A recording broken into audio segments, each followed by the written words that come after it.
Hey guys, Furum here. Now recently I won the Porsche 718 Boxster S in its championship, and in this video I'm going to be showing you me trying it in multiplayer and giving my thoughts on it. I made it silver instead of red because I have a silver one in real life.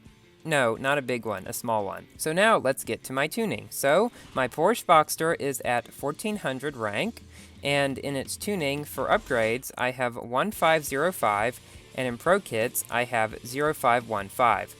I would have put an extra one on drivetrain instead of on acceleration, but unfortunately I had no more high-grade engines, so I just boosted acceleration 1 to get me to its 12th mastery. So in this first multiplayer race with this car, I faced 3 TVR Cigaruses, and as you can see I do start up faster, and I should have knocked one of them down right then. That corner at the start gave me a small advantage because I can get around it quicker since I accelerate better, but I go the same speed falling from the sky as they do driving on the ground. Yeah, it's pretty bad. The car can't even reach 240 miles per hour at rank 1400, and both of them just kind of teamed up on me. So as I was saying, this car can't even reach 240 at a rank of 1400. You can see up top it goes 239. To give a little comparison, the BMW M2 and Shelby Cobra can reach 240 miles per hour at 200 rank lower. Cigaris said that this rank go at least 30 miles per hour faster to me, and Camaros will go like 50 miles per hour faster.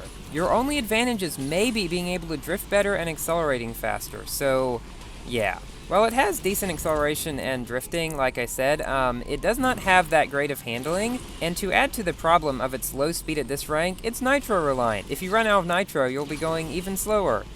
So yeah. I would not recommend this car for multiplayer at all, because it has a low top speed for its rank, is nitro reliant, and as you can see, those TVR Cigaruses are just getting farther and farther ahead. And one of them just left. He was probably in third, and left so as not to lose points, which he would have coming in third out of 4, and the car he beat is no good. Yeah, the car I'm driving. So, the 2 Cigaruses that beat me were the typical 1390 tuning, and 1433 one disconnected.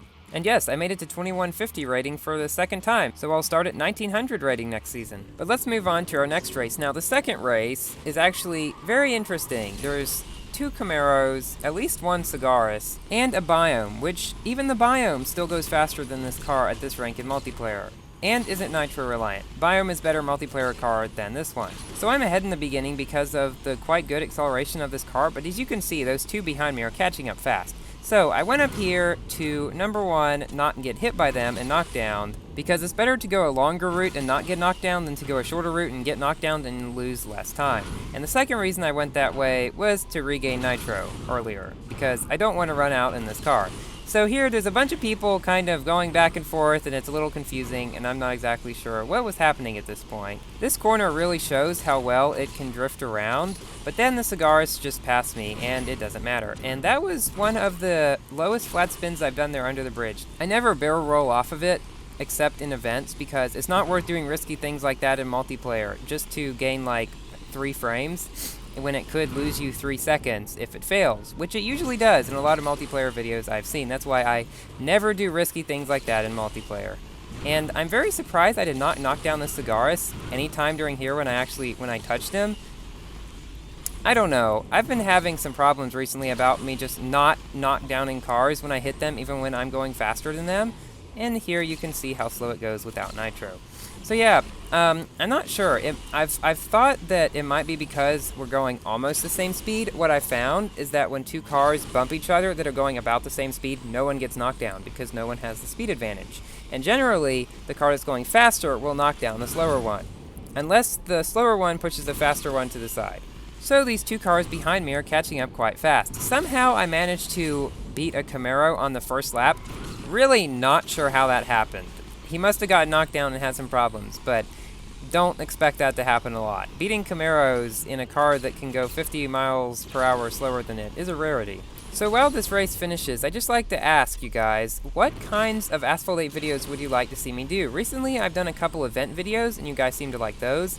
I did a typical day in Asphalt 8 video for me, and you guys seem to like that too, so tell me in the comments, what kinds of other things would you like me to see? I am planning to continue doing a lot of multiplayer car reviews, because I know that's very important to a lot of people, finding out whether or not a car is good for multiplayer, and giving advice on the tuning and that kind of thing. So yeah, if you want me to just continue what I'm doing, tell me, and if there's something else you would like me to do, like say best routes on maps? Tell me that too, because I may end up taking your suggestion. So here you can see 3 Camaros and a TVR Cigaris were what beat me. Matchmaking in this race wasn't all that great, but it's still better than what happens a lot of the time. And as you can see, the BMW M2 is not good in multiplayer above 1300 rank.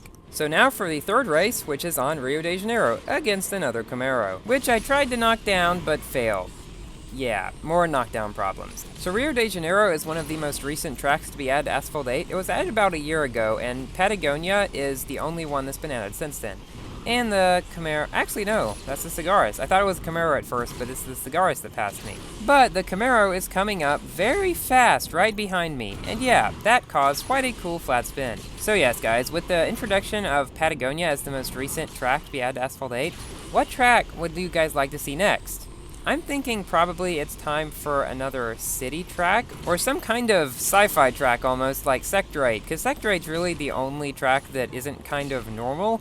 It's very technical and got lots of things that make it look like a Hot Wheels track. That's what I've always thought of it as. So personally, I'd like to see another kind of track, like Sector 8, that is very futuristic looking, because Asphalt 8 doesn't have many of those. So we're coming up to the end of the first lap. That guy right behind me is the Camaro. As you can see, I would have beat him had it been just a one-lap race. Again, a rarity, but he's passing me because he's a lot faster. Speaking of Camaros, I've been planning to do a video about my Camaro. I upgraded acceleration to 3 on it so that other Camaros would not be able to knock me down at the start of the race. So I'd like to ask, do you guys like it when I speed up parts of the video that are like the second lap of the race when nothing happens, or if it's just kind of boring? Do you like this, or should I not do it? Personally, I think it makes the videos more interesting and less boring, because nothing is really happening right now. As you can see, I'm just driving, and you already saw that in the first lap. So anyway, here, this guy stopped at the end of the race. I thought he was stopping for a selfie, which doesn't tend to happen a lot, except in a meetup, so I thought it was pretty neat. So I drove over to the side, and then he finished. Yeah, I think he was just waiting for me to finish, because you will see here that he was in fact free racing. So he was waiting for me to finish so that I would gain points. So that was very nice of him. A lot of the time when I'm free racing and not making a video, I'll stop at the end as well for people, because especially if I'm not going to lose points, I should help other people gain points. So now, this final race shows that even though this is a turbo multiplayer car, occasionally, with skilled driving and maybe a little bit of luck, or should I say, Gameloft being nice to you, you can actually win a race or two. Yeah. So as you can see, I'm actually faster in this Donkervoort.